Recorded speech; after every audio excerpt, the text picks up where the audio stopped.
There are two talks left in the session now. The first one will be by Shaban Khalil, a bit more theoretical, or towards discussing models of new physics. And then the second talk will be by Yahya, towards more experimental side. So Shaban's talk will be on physics beyond the standard model in the LHC era. So please, you can start now, Shaban. Okay. As I said, thank you for the invitation, and I am pleased to join this meeting. And I know that the meeting has different topics and different background audience, so I will try to have very simple and long introduction than usual. So what's this?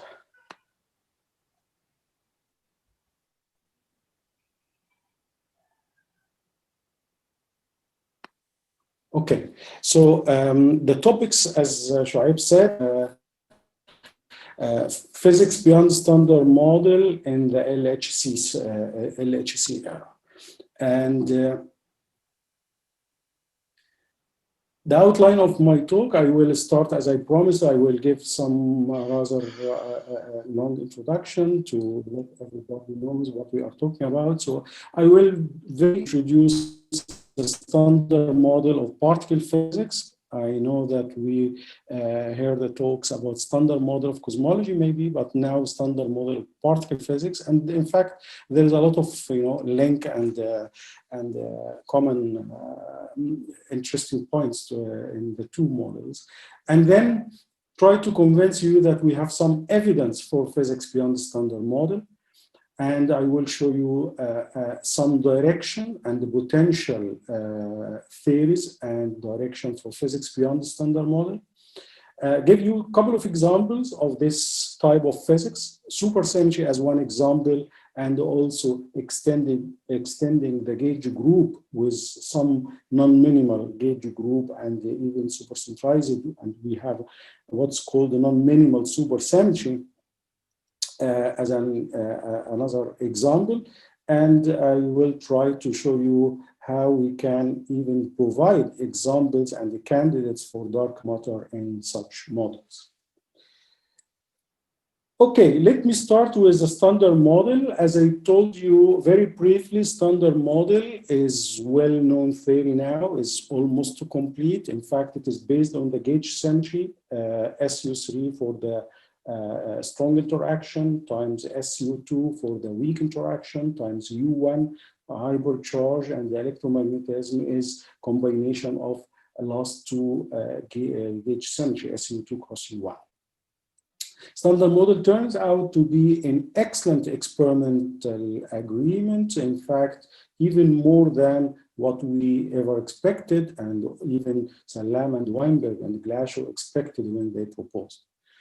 The standard model based on this gauge theories, so it has very simple Lagrangian. Sometimes the people try to make some joke and they write this is in components, so it looks like a couple of pages or something, but it is really quite simple Lagrangians and beautiful theory, I guess, based on the gauge interactions that I mentioned, and the matter is described by either triplet under SU3 under the strong forces like the quarks, for example, or doublets, quark left and the lepton left under SU2 with some specific hypercharge under U1.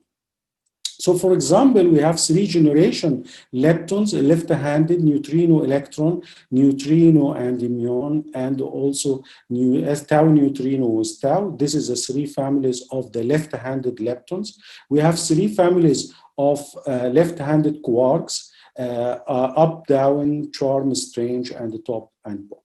So this is the three families of the quark, left-handed, and then we have what's called right-handed or singlet fields under SU2 left, and this is the quark right-handed and instead either up sector or down sector right-handed.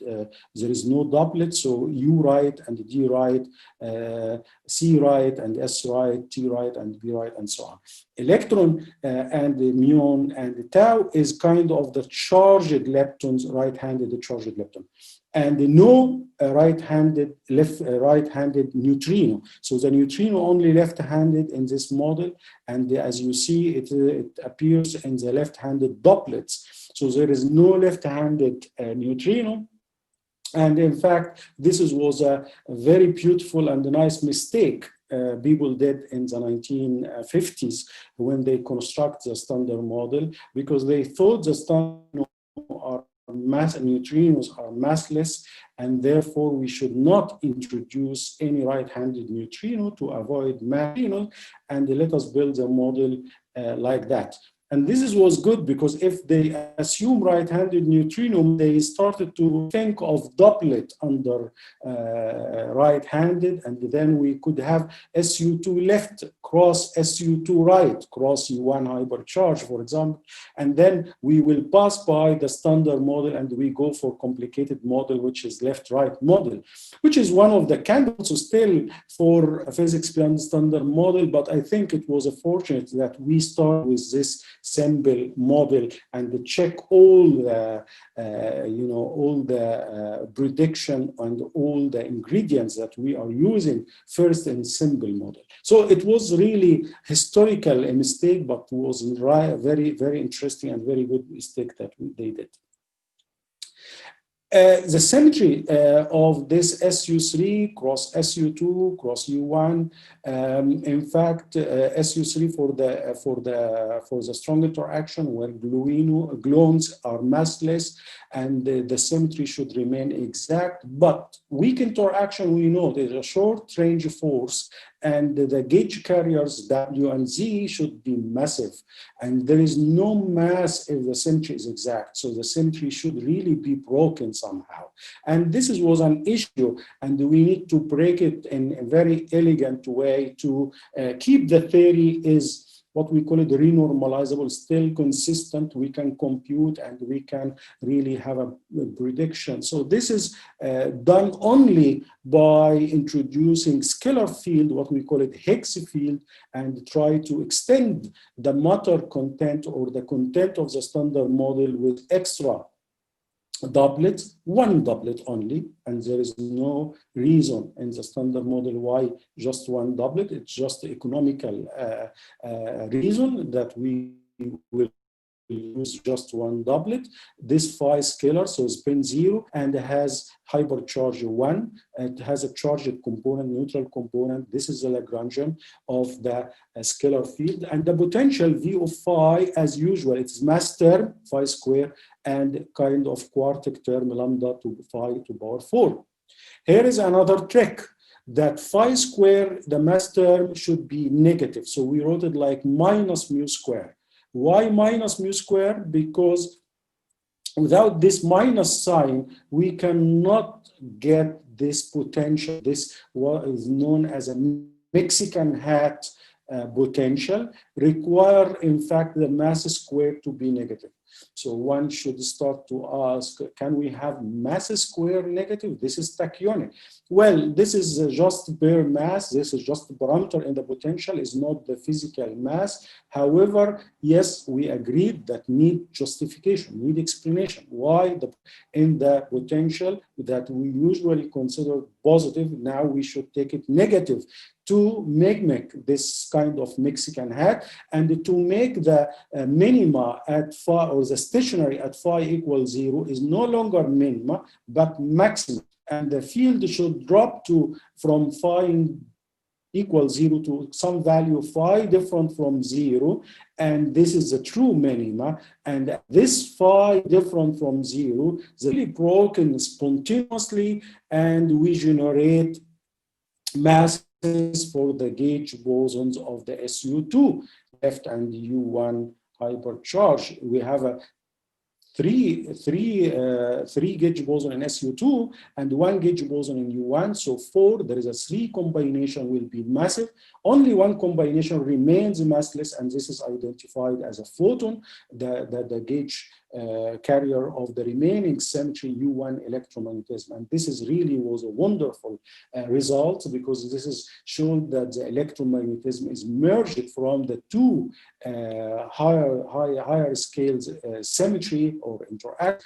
And this is showed that there is a kind of unification really between the weak interaction and the hypercharge that mix together, and they give us the electromagnetism. And this is, we call it partial unification, as I will discuss later about this.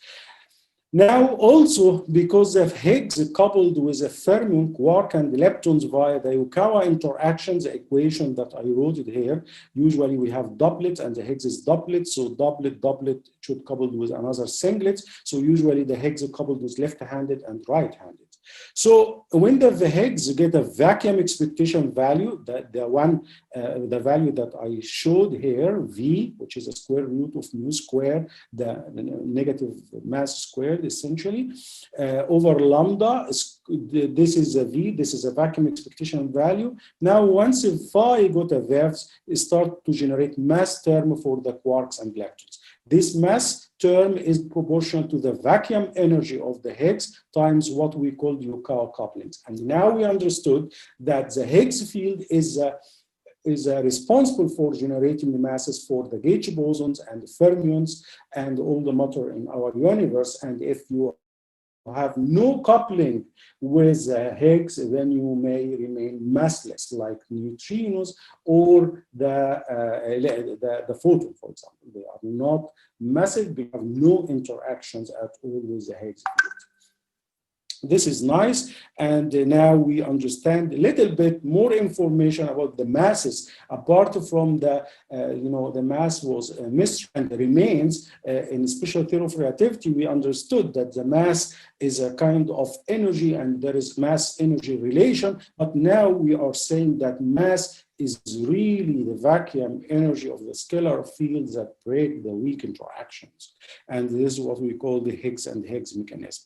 Obviously, no right-handed neutrino, then there is no Yukawa coupling for the left-handed, right-handed neutrino with the Higgs, and then we have massless neutrino. And this is what Glashow, Weinberg, and Salam, and even before that, tried to build the model to give this important result at that time. Now we go for evidence for physics beyond the standard model, and the first evidence I already mentioned, that the neutrinos are massive. And in fact, since they are massive, then it is clear that we need to go beyond the standard model and find out how to generate mass for the neutrino. The solution is simple. Okay, just add right-handed neutrino. As we said before, if there is right-handed neutrino, we could have a Yukawa coupling and then we could have a mass. This is true, but it's not that simple like that, because right-handed neutrino is not like right-handed quarks or right-handed leptons. It's neutral. It's neutral under all gauge symmetries that we have. You could have, once you add right-handed neutrino, to build a kind of Yukawa coupling like this one, you could allow also for mass term of the right-handed neutrino. You could have in the potential or in the Lagrangian some mass term m nu right, and this m is not protected by any symmetry, is not restricted by any scale. And it could be as large as you want, and this is makes kind of difference and differentiation between the masses of the quarks and leptons and neutrino. Now we have what's called the Majorana mass of the neutrino, in addition to the usual Dirac neutrino mass. Dirac neutrino mass or Dirac masses comes from the Yukawa interaction, similar to other parts, but extra term comes m nu right, we call Majorana. And now this mass matrix could be like, you can look at like 2 by 2 mass matrix, and you diagonalize and you get one very light and one very heavy. And if you allow for M of the right-handed neutrino to be rather heavy. And this is, in fact, was the way to explain why the neutrino is so light. It is almost massless as we were thinking, and now it is turned out to be very light, less than 1 electron volt. So people introduced right-handed neutrino, but then right-handed neutrino at which scale we should consider, and we have to adopt it such that the linear combinations to mass eigen, this gauge eigenstates give me mass eigenstates, right, and one very heavy. And in fact, now this heavy right-handed neutrino, how we can prop it, how we can check that this is really physical particles, not just input from our sides to explain the neutrino masses. So this will take us to extend the standard model matter fields with at least one fermionic singlet. Another important evidence also, observations of the dark matter. Now, I think you are convinced from the previous talk that maybe most of astronomers and cosmologists and also particle physicists believe that more than 95% of the mass of our universe are dark, non-luminous matter. And this is either dark matter. Dark matter, according to the latest observation by Planck satellite, is about 25%. What this matter? It's different, completely different from the matter that we discussed in the standard model. We need new source, new candidates for this. Even this matter should be kind of non-baryonic, not from proton and neutrons that we are familiar with, non-baryonic dark matter. So from where this comes, it comes from some extension of the standard model, and in fact, fortunately, most of the theory of particle physics can provide us with different examples and candidates. The dark matter evidence, I think, for at least for me, there is no doubt. People try now, still not now, try, and they are still trying to explain that this is maybe explained by modifying the generative gravity, Newton's law, or generativity. But I think there is clear evidence that standard model of gravity and standard model of particle physics to explain. The observation confirmed by more than 1,000 spiral in more than 1,000 spiral galaxies, and these rotational curves give beautiful result to show that really our halo should be filled with some dark matter. Another evidence, maybe a little bit theoretical, but quite relevant and important. As I told you, the Higgs and the vacuum expectation value of the Higgs is giving mass for all matters that we have in our universe, even the Higgs itself, because Higgs itself has a self-coupling. So it has a lambda phi 4, and when it gives when the Higgs gets VEV, so this coupling can be adjusted or arranged to be a mass term for m square phi square comes from that expression. The mass will be given by essentially square root lambda, the coefficient of the phi to power 4, self-interacting coupling, times the vacuum expectation value. The vacuum expectation value is known now because we predicted the mass of W, the mass of the Z, and this, it turns out the V, it should be of order 174 GeV. Okay, so it is fixed. It's essentially, we know to very well approximation. Now, with MHs discovered at LHC of order 125 GeV, as I will discuss soon, then you can calculate and predict, and you find lambda. And the lambda, in fact, it turns out to be of order 0.12. But 0.12, this is at electroweak scale, around 100 GeV or around W scale, Z scale, MH scale. And we know that the couplings are energy dependent, and if you explore the running of the coupling using normalization group equations, you can explore and to high scale, and you try to find out the values of those couplings at high scale. The theory should be well behaved and stable, as we assumed that lambda should be positive to avoid any unbounded from below, because lambda phi to power 4, if lambda is negative, lambda phi to power 4 will take the potential to minus infinity, essentially.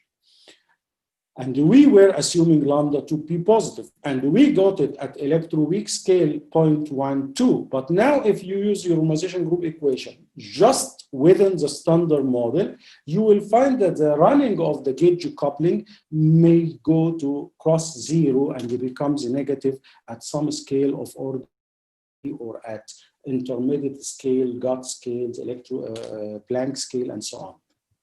Sorry to interrupt you, Shaban. But we will have to wind up in another 7 minutes.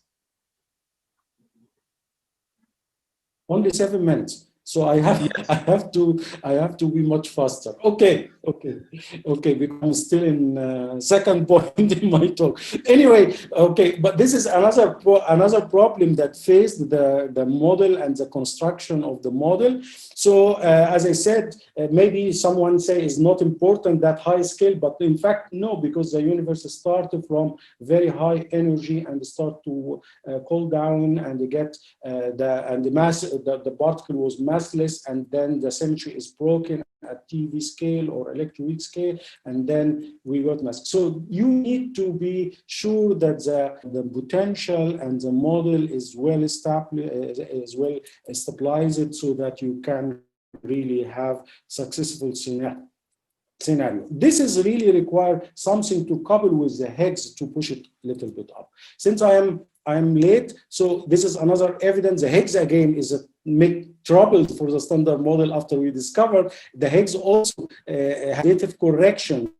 So in one loop corrections for the electron, you got corrections of order log lambda. So lambda could be 10 to 19 or 10 to 16 GeV. Got scales still inside the log will give few percent, as you can see. However, now the Higgs is not protected, and in fact the correction of order lambda square, and therefore delta MH could be something really of order gut scale or more, something 10 to 15 GeV. So you can imagine the tree level of your Higgs is 100 GeV. You make one loop corrections, which should be small correction to the tree level, you get 10 to 15 GeV. This is called the hierarchy problem. We need to solve it by some new physics. Baryon asymmetry, matter, antimatter is another issue that cannot be explained in the standard model, and we need physics to understand the model. There is plenty of other open questions in the standard model that require new physics, like why we have this SU3 cross SU2 cross U1. We don't have just one symbol group. This is partial unification. Can we have just one unified theory for the whole interaction? The minus sign of the mass and the potential of the Higgs and the electroweak symmetry breaking that depend on this, how we can solve it, and so on. Why we have three families, and where is quantum, where is gravity? Gravity is not involved at all in the standard model, and we are just focused on electromagnetism and the nuclear forces. Now, let me, although I have no time, but in half minutes, let me summarize this part about the standard model. Maybe we cannot go to beyond, at least we will have a message that standard model in our definition, it is really based on 4-dimensional quantum field theory. So no 5-dimension, nothing exotic, just 4-dimensional quantum field theory, which is invariant under Lorentz and Poincare symmetry. The local symmetry or the gauge symmetry is SU3 cross SU2 cross U1. The particle content is point particles. We have the quarks, we have the leptons, we have everything represented by point particles. And any relaxing for any of those definitions of the standard model, you make a new theory, which we have no right-handed neutrino. We have just just one Higgs doublet. We have no candidates for dark matter. We have no gravity in the standard model. Let me now go for the directions beyond the standard model. In fact, you could go by relaxing any of those definitions that I mentioned. You can extend the gauge group from 3 to 1 to something else, SU5, SO10, SU2 cross SU2 cross U1. You can go for Higgs sector for more than one Higgs doublet, and in fact, most of the theories that we consider contains more than Higgs doublets. You can extend the matter like adding right-handed neutrino or any other quarks and leptons. You could explain the mass difference between particles in the standard model by assuming some new symmetries called the flavor symmetry. You can extend the 4-dimension to extra dimension, and this will give you rich theories which can explain different things.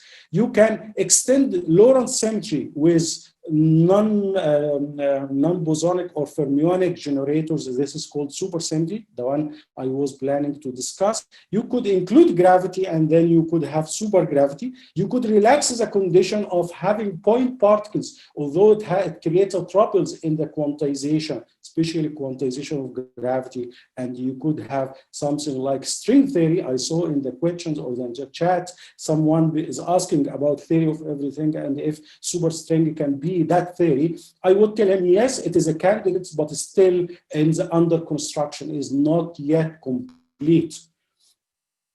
Supersymmetry in very, very quickly. Sorry, Shaban, I'll have to interrupt so. again.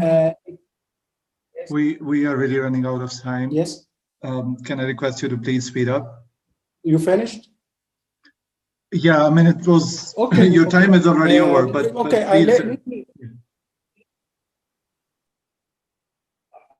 didn't realize this, but okay, let me take just 1 minute to give example of new physics beyond standard model, which is supersymmetry. Supersymmetry is a kind of symmetry which relate fermions to boson. So if you have quark, then you create kind of new particles, is fermionic super partners with this is half spin half, this is will be spin 0, we call it S squared, electron with S electron, and so on. But this theory is wonderful because of the Higgs. So instead of having one loop which was creating the divergence, quadratic divergence, you have now another loop from the partners, and in fact cancel exactly the quadratic divergence. And if supersymmetry is exact, it gives you just correction equals 0. And if you break supersymmetry, you should break it carefully, the story, so that you generate only logarithmic, like what we did. Supersymmetry also predicts something about the Higgs mass. This plot, you remember the negative mass in the potential of the Higgs. Now in SUSY and in minimal supersymmetric version of the standard model, you start with positive mass. But due to the running from high scale, from SUSY scale to electroweak scale, one of them play the role of breaking the symmetry and creating Higgs mechanism. The SUSY also, or the MSSM, is really predicted the Higgs mass. The Higgs in the standard model is calculable with 3 level of order mz, and at one loop of that order, gauge coupling square. Everything is given by gauge coupling, and top mass and soft S top squared under the log. So if you calculate this, you find the prediction, and this is, to my knowledge, the only theory was making firm prediction for the Higgs mass.